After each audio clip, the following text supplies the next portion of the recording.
So you want to have a VBAC birth and looking for some information on how to do it, then this is the video for you. I have had 3 VBAC births and I'm going to share with you my best tips on how to achieve your VBAC birth. So if you're interested, then just keep watching. Hi, and welcome to my channel, Shade the Sage, where I share all things motherhood. My name is Tashima. I'm a doula, chef, and mama of 5, and today I'm talking all about how to have your VBAC birth. So if you're not subscribed to this channel already, please consider it because I have a ton of videos on this channel talking about motherhood, childbirth, labor and delivery, breastfeeding, and parenting, all of that stuff. So if you're interested in that kind of thing, then definitely hit subscribe so that you're notified when I upload a new video. Okay, so let's get right into it. My tip number 1 for having a VBAC birth or achieving a VBAC birth is just believing that you can do it. Believe that you can do it. And the first step of even, obtaining your VBAC birth is just attempting a VBAC birth. 60 to 80% of women who attempt a VBAC birth are successful. So keep that in mind when you are, planning your next birth, or if you had a C-section for your first birth, and you plan on having more children, that is a viable option for you. A vaginal birth after cesarean is accessible and actually recommended for most women who have had a previous cesarean. So if you have had, your first birth was a C-section, I know it may be a little bit harder for you to envision in your mind you having a vaginal birth after that. That was my case. For my first birth, it was a C-section. It was an emergency C-section. And so I had no prior vaginal births before. So if you're a woman out there that is, attempting a vaginal birth after cesarean, but you have had successful, vaginal births in the past, then your chances of having a vaginal birth or VBAC after that cesarean that you did have are higher and greater, because basically you have a proven pelvis, you know that you can do it, your body knows that you can do it, and you have a higher chance. But that does not mean that just because you had a C-section as your first birth or your first method of birth that you cannot have a successful vaginal birth after that. Like I said, I have had 3. So I have 5 children total. My first birth was a C-section, and then I had 2 vaginal births. I have 2 VBACs. I had another C-section, and then my last birth was actually a successful vaginal birth after 2 C-sections. So it can be done, ladies. So just believe that you can do it. That is the biggest hurdle I feel like that you're going to, overcome and face. It's just your own belief in your body, right? Like just believing that your body can do it. Women's bodies have been having babies, vaginally for years and years and years. And yes, we know, that cesareans exist for emergencies, or in those cases where, a vaginal birth cannot be achieved, or it's life-saving for mom and baby. But you can definitely deliver your baby vaginally, even if you've never done it before. So just keep that in mind. Just remember that. And just remember that the things that happened in your previous birth or that led to your previous cesarean doesn't mean that it's going to happen this time around. If you attempted a vaginal birth and it led to a C-section, you may be dealing with like birth trauma, or, like feelings of disappointment and whatever. That is totally normal. I definitely had to work through those things, myself as well. And if you can work on those things, like those barriers in your mind before you get pregnant, even better.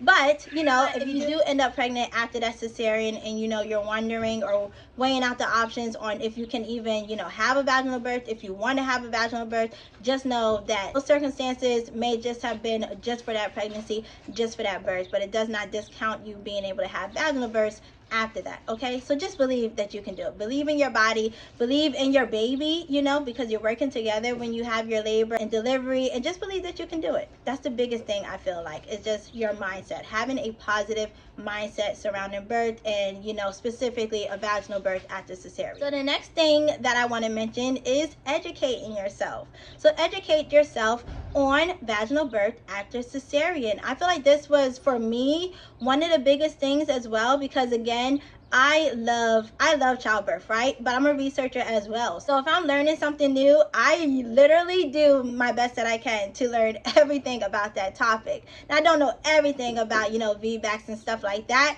but the whole 9 months for that first VBAC that I was planning, I researched and researched and researched. And, from then all the way until now, I did tons more research. So I had a lot of like information that made me really comfortable in my choice and in my decision to VBAC, because of course, if you're a woman out there attempting a vaginal birth after cesarean, the number 1 thing you're going to hear talked about is uterine rupture. That's the number 1 thing. But it is definitely blown out of proportion. It's definitely overstated as a fact, as in it happens all the time, when it really doesn't. Most women, like I said, who attempt a VBAC have a successful vaginal birth with no uterine ruptures. Okay, so just keep that in mind, and just having those like statistics and things like that, and ways to like navigate it, and ways to navigate labor, all of that stuff really helped me. So maybe it can help you as well. But just arm yourself with some facts, arm yourself with some statistics, and arm yourself with the information, like what really is a vaginal birth after cesarean. Like, what does that entail? What is that going to look like for you, you know, given your prior history and things like that. There may have been things that led to your first C-section that you could avoid for your next pregnancy or your next labor and delivery. And there may be some things that obviously you can't change, but just given the information of everything that you have, you know, what's the best plan for you or the best plan of action going forward. So just make sure that you know as much as you can. Research, you know, read some books. I have another video on this channel that I talked about the books that really helped me, especially for my last birth, because that was new territory for me. So that was having, you know, a vaginal birth after 2 C-sections. And, you know, statistics are different slightly in that circumstance, but even then, it still wasn't as elevated as people try to make it seem. And so just having that research and having those facts really helped me, and maybe that can help you for your VBAC journey as well. So the next tip that I have for you in achieving a VBAC birth is finding a VBAC friendly provider. So VBAC friendly, not VBAC tolerant, and there is a difference. And I am going to do a video on how to classify, you know, if your provider actually fits in which category, because that's really important. So finding a VBAC, you know, friendly provider, someone that is going to support you on your VBAC journey. But this one has a slight caveat, because I do want to say that even if your provider does not support your VBAC, does not mean that you cannot have a successful vaginal birth. For my last birth, my provider, all of them were against it for me. And like I said, because I done my research and because I had, you know, 2 previous VBACs, I knew myself that I could do it. So it didn't matter to me if they accepted it or not. It didn't matter to me if they allowed it or not.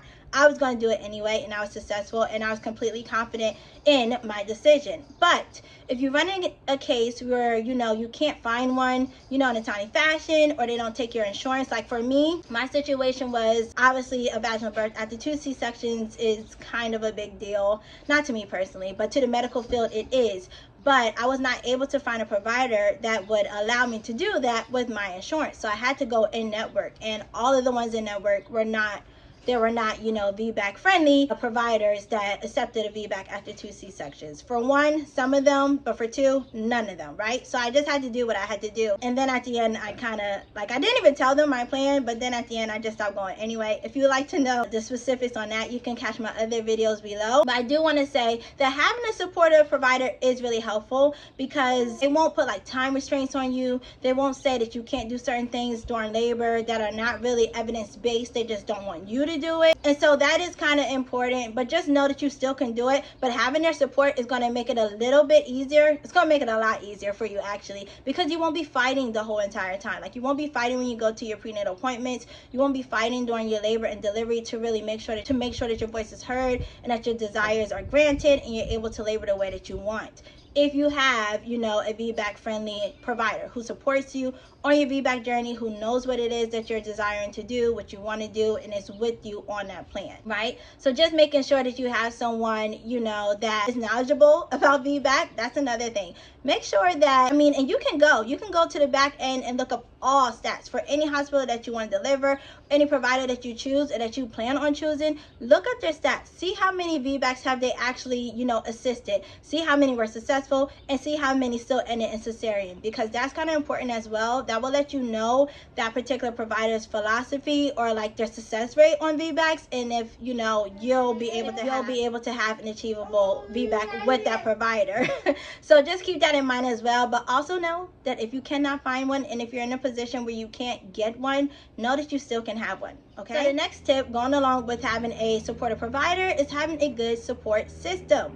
Now, I know that may not be everyone's case as well, but you really want people around you that are going to support your decision decision. And if you run into situations where you tell someone about your birth plans, or how you plan on delivering your baby, and what you're thinking about VBACs and stuff, and they're being negative, maybe keep it to yourself, or try not to talk to those people sensibly about it, because you don't need those seeds of negativity in your mind when you're planning a VBAC birth, or when you're thinking about planning a VBAC birth, because our mindset plays a big role in what our bodies can do, or what we think that our bodies can do. So just having somebody tell you that you can't do it, or that it's too hard, or that you shouldn't do it, that might discourage you, and you don't need that in your mind going forward to your birth. So just make sure that whoever you share your birth plans with, or whoever you plan on having in the delivery room with you, is on the same page and mindset as you. It's going to help so much for your birth, just having positive people around. If you can get a doula, even better, especially if you can get a doula who, like me, who has experience with VBACs, who has had a VBAC, is even better,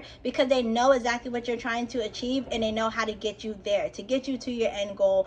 Is going to be so important. So find your village, even if it's not in person, and your village is online, Facebook or Instagram, or whoever, like people that you can talk to who have maybe been through the experience before. Videos like this one who can help you with your VBAC and planning and all of that is definitely going to be helpful for you. And then once you have your VBAC and once you achieve it, then definitely share your story as well, because there's other moms out there who are looking to do the same thing, and just may have some holdups or some hangups, and your story can help them with their success stories as well. There's so many mom stories that I watch here on YouTube to help me to prepare for my VBAC birth, and they were very helpful for me. So hopefully this one is helpful for you as well. But yes, find your support system, stick with those people, and hopefully they will help keep you encouraged on your VBAC journey as well. And so the last tip that I have for this video, which is kind of labor and delivery specific, is forgoing any interventions. So any interventions that do not need to be done, because once one intervention is done, it usually spirals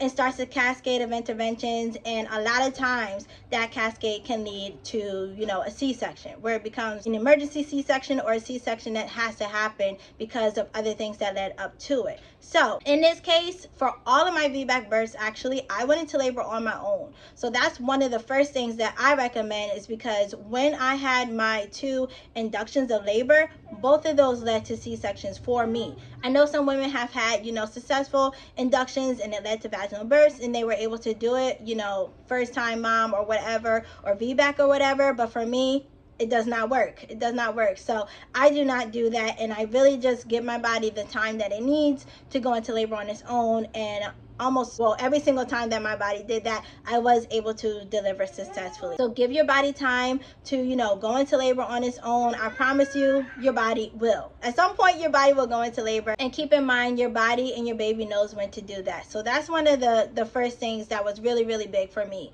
The next one was forgoing the epidural. So like I said, as many interventions as I could avoid, or decline and say no to, that's what I did, especially for my last birth, because that was a planned home birth. So I did all of my laboring at home, so free of any monitoring, or official hospital monitoring. No Pitocin was used. I was able to walk around freely. I was able to eat freely, and just do whatever my body needed me to do in labor. That is what I did. For my first 2 VBACs, I was on Pitocin, and it was an extended period of time. I still was able to deliver vaginally, but it was definitely very different from my last birth, and not having to be on Pitocin, or having Pitocin used throughout the course of my labor and have it augmented. It was very nice. So I definitely recommend that. Now, hospital setting is different when you labor, but just know and just keep in mind that you can always say no to anything, any intervention, or anything that is suggested to you as standard procedure, or as hospital protocol, or recommendation, or whatever. Like, you can always say no, so don't feel like you have to agree to certain things, because you do not. One of the main reasons why I did not get the epidural is I wanted to be able to move however I wanted to. Like, I did not want my lower body to be numb, and I wanted to be able to feel when I was pushing, when I needed to push, and all of that stuff. I have other videos on here on how to give birth without an epidural, so if you're interested in that, and that is the plan for your labor and delivery, you can check those out. But I feel like just not even going down that road, because when you get an epidural, other things happen, other things have to happen in the event of you getting an epidural. It just wasn't something that I wanted. And I have read so many other women's stories who really feel like in their heart of hearts that getting an epidural is what led to their C-section, or like the events of the course of their labor after that is what led to their C-section. So I just knew that that was not going to be a factor. That was not going to be a factor for me. Like, I was not even going to go down that road. So those are the things that I feel as though helped me to have my successful vaginal births after cesarean. And those are the things that I feel like are like my top. If I had to say my top ones, those are definitely my top ones. So if you're interested in more videos like this, you can check out all my birth stories. I do have a playlist here on this channel, and I have some other, you know, like VBAC support videos or VBAC tip videos that you can check out as well. I would do my best to try to link them if I can remember. But I hope that this video was helpful if you're out there planning a VBAC birth, or if you are not pregnant yet, but you're thinking about having more children in the future. Just know that you can do it. Your body was literally made to give birth, and you can do it. So that's all that I have for you today. If you watched this whole entire video and you made it all the way to the end, give me a sunflower emoji. That will let me know that you watched this video all the way through. I gotta go now because the baby needs to be put to bed. But thank you so much for watching. Don't forget to comment, like, and subscribe. Remember to let your story be your power, and I'll see you in my next video. Bye. I'm almost done, so go to sleep. This video's longer than it needs to be.